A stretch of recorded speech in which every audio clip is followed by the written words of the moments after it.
Relationship management is something that comes naturally once you master all the other EQ skills like self-awareness, self-management, and social awareness. Your self-awareness skills help you to become aware of your own emotions.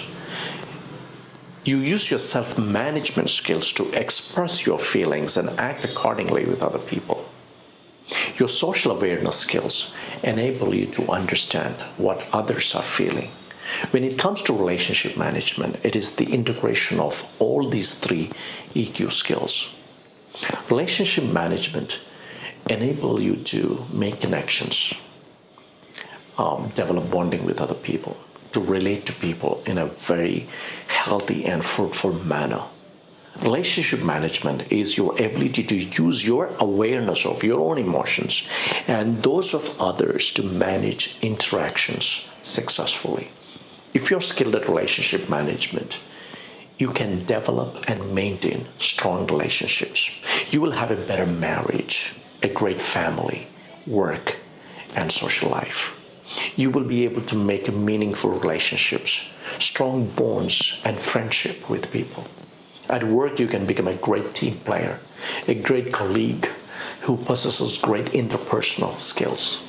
And you will be able to communicate clearly and resolve differences amicably, become an effective manager or a leader who can positively influence people. When you have great relationship skills, you will be very considerate of what others feel, and you will be able to recognize when your relationship, whether it is going down the hill or not. With your relationship management skills, you can manage differences, settle arguments, find amicable solutions, negotiate effectively, and strengthen your relationship with important people in your life and at work. Overall, a good outcome of marriage, friendship, family life, business partnerships, teamwork, leadership effectiveness, work-life harmony, community, and social life is all enabled by great relationship management skills. And if you lack this skill, you can see that some areas of relationships are weakening and that affecting your personal and professional life going downhill. So relationship management requires a great deal of managing emotions successfully. Negative emotions, when managed badly, can lead to the destruction of many precious relationships like marriage, friendship, family, partnerships, and community life. People with low emotional intelligence and poor self-management of emotions can destroy relationships with a bad temper, like anger, rage, rebel, and physical abuse. But if you score high on relationship management, then you can build fruitful and meaningful relationship with people based on trust, transparency, care, warmth, and mutual respect. To a great extent, relationship management is also about managing emotions. To begin with, emotional awareness helps you manage your emotions. Your social awareness skills help you read other people's emotions very well. Your EQ skills enable you to read the messages in emotions. Emotions are expressions of what someone feels and thinks. It's a gateway to others' mind. If you can read the messages in other people's emotions, you will know what their needs and concerns are. Through active listening, empathy, and understanding the hidden messages in emotions, you can understand others' emotions and manage and adjust your relationship accordingly. Now, let us shift our focus to how you can build great relationships. Relationships are built on emotions like love, trust, and respect, and values like transparency, integrity, and commitment. Now, trust is a very powerful factor in building relationships, and it is far more powerful than love. For example, if your spouse says, "I love you, but I don't trust you," you know exactly what that means. So trust is a key foundation for building great relationships. Once the relationship is forged with love and trust, you need regular maintenance. Relationships are maintained through communication. Communication is essential and it has to be constant. Otherwise, people will say, out of sight means out of life. So people who struggle with the long distance relationship, they know what I'm talking about. Relationships are also maintained through forgiveness and reconciliation. Sometimes relationships break and it needs to be repaired and forged again. Sometimes relationships are shaken and this needs effective negotiation and conflict management to mend the differences and rekindle them. Relationship also needs regular interpersonal management. The truth is, all relationships take work, even the great ones that seems effortless. Working on a relationship takes time, that, effort, and the know-how. The know-how of that part is emotional intelligence. So relationship management takes conscious efforts to make some major changes in the way you think, feel, and behave. Here, I would like to give you a few tips for, using the power of emotional intelligence to actually build relationships, healthy relationships. I've already spoken about becoming a better listener, being empathetic, and other social skills. They're all essential, but let me add 5 more here. So here are my 5 tips to improve relationship management. Number 1, forgiveness and reconciliation. Relationships are sustained through forgiveness and reconciliation. It's a human nature to make mistakes, breach trust.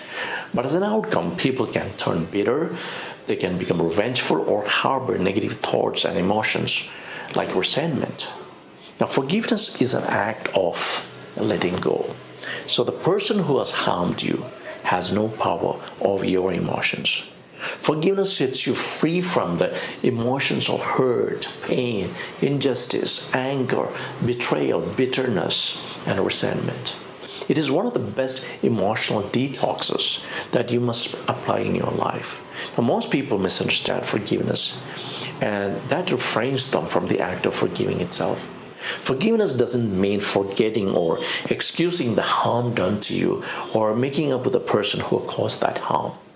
Forgiveness is something that you do for your own peace of mind, for your well-being, for your inner joy.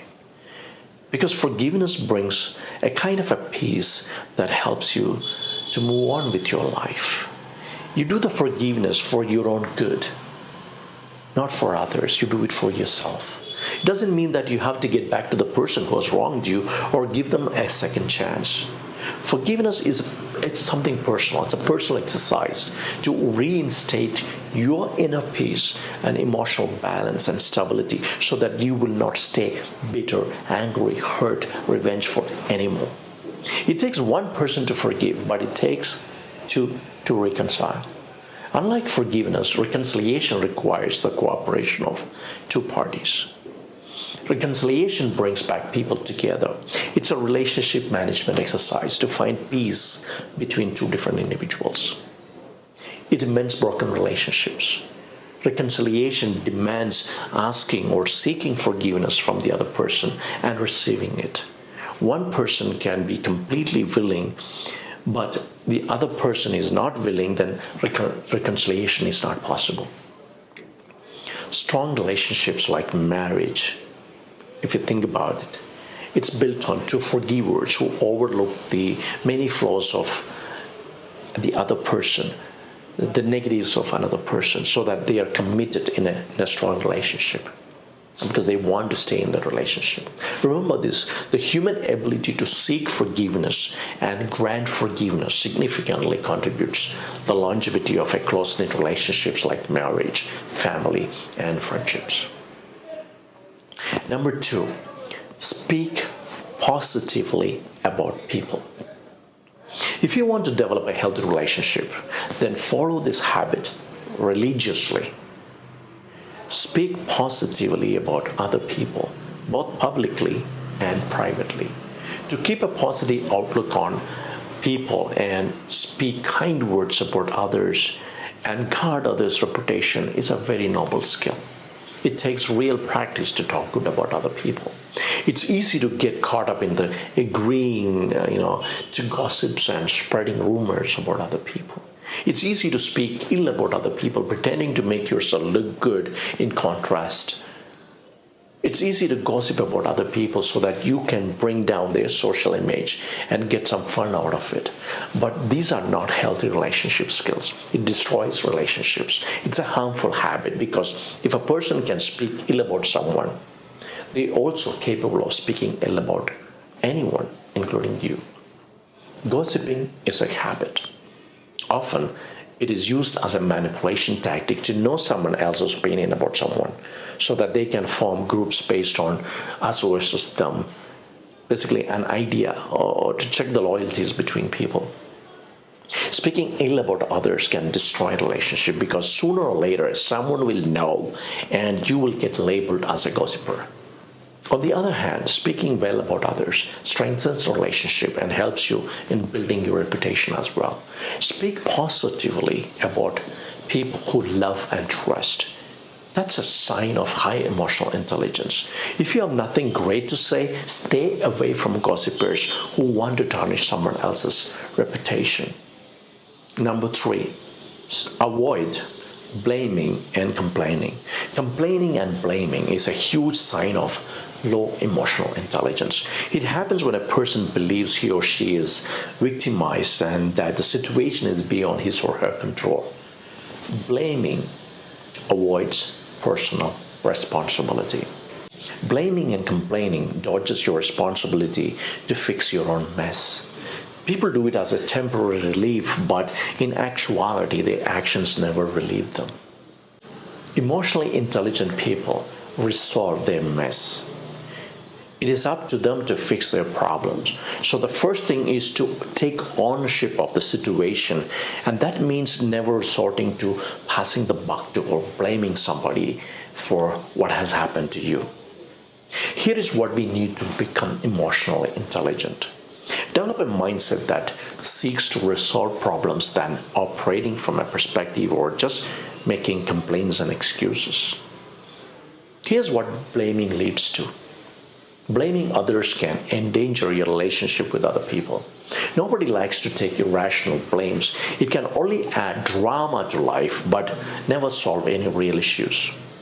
Now, pointing out a mistake is very different from blaming. Blaming is evading responsibility. Remember, low emotional intelligence people, they make themselves think that they are victims. That's why certain people blame situations and events or make excuses using ifs and buts to avoid action. Emotionally intelligent people are action-oriented people because of their higher awareness of themselves and others. They take 100% responsibility for their lives. They are proactive in mending differences with their loved ones. They fix their mess. They take ownership of the situation they are in. They own the problem so that they can solve the problem. But people who blame others don't own their problem and they never get to solve them. Since emotionally intelligent people, they don't have a habit of blaming others. They don't flush their toxic energy with other people like dumping their frustrations. This helps them to shape healthy relationship with other people. Number 4, spend time away from the social media as much as you can. Now, this is very important for relationship building, and it is highly demanding in this social media era. In this age of social media, you need to deliberately balance your online time and connections with offline relationships. Excessive use of social media can change your social behavior and social interactions. We see people often just go messaging people at all times or make conversations very limited to WhatsApp chats. This gives less importance to face-to-face interactions with others. To connect better with people, we need to go beyond social media interactions. You see, emoticons can't display real emotions. Emoticons don't build emotional intelligence. You can feel sad and you can still send a smiley. Emotions are shared and expressed, and it has to be experienced with actual people, with real people, face to face. Now, staying in this constricted space of social media doesn't allow you to experience real emotions that can increase your emotional perceptions and intelligence. You need to put effort into real human connections.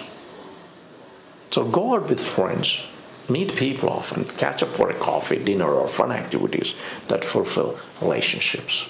Bottom line, don't let your virtual life overtake your physical life. Your second life is not as important as your first life.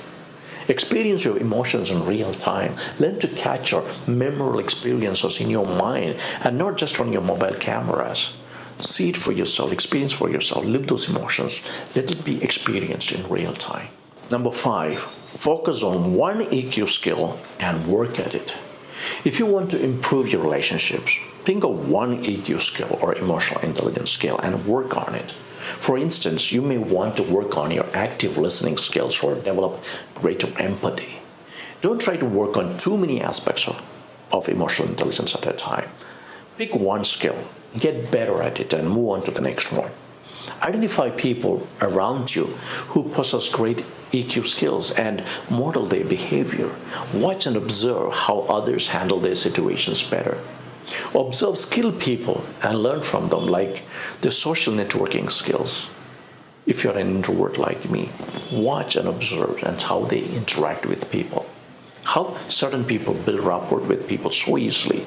How they open up, converse, and connect with people and build meaningful relationships. Learn to practice empathy with other people instead of being emotionally shut down. Learn to take it easy instead of being uptight all the time. Learn to do things with ease than doing it with stress. Develop the presence of mind instead of being caught up and preoccupied all the time. Learn to tolerate ambiguity and stay cool under pressure. You see, all these EQ skills can be developed one at a time. It requires self-awareness and the compelling need to make changes in the way you think, behave, so that you can feel quality emotions better. Learn how some people are relaxed and emotionally composed and confident, unaffected by turmoil and drama, not overwhelmed by the demanding situation. See how some people are very accommodative and very flexible. You see, all great human virtues and qualities can be modeled, and you can build on it as you go on. Pick one skill that you want to develop them with practice, and then move on to the next skill, till you reach a level of emotional intelligence that others will notice and say, oh, this person has changed, this person is transformed. As you make progress, you will get better at managing your relationship with other people also. You will learn to capture the essence of the dictum. Do unto others what you want them to do for you. Treat others very well, so much as that you want to be treated by others. Give respect to receive respect. The whole give and take policy and philosophy. Ultimately, this is the world of give and take. Think about it. Our relationships get better. Our emotional lives get better when we learn to understand that what we feel is exactly what others feel. And what others feel, once you understand what others feel, we get to manage relationships better. We learn to lead a happier life.